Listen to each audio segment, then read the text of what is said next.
Today we've got the new USB Type-C cable from Ready. As you know, a lot of the new handsets, the new Samsung S8, S8 Plus, have the USB Type-C connector, and that basically is going to be something that you'll see more and more devices coming out with.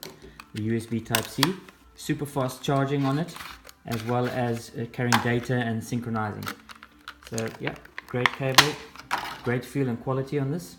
You can feel it's a solid cable. This is a USB Type 3, so backwards compatible to any of your other devices that use USB 1 or 2, and then obviously your standard USB Type-C cable for your new Samsung or your new GoPro HERO5 or new cameras to come from GoPro, and high-speed data and USB Type-C for all the new phones and new tablets coming out. Available in stores now as well.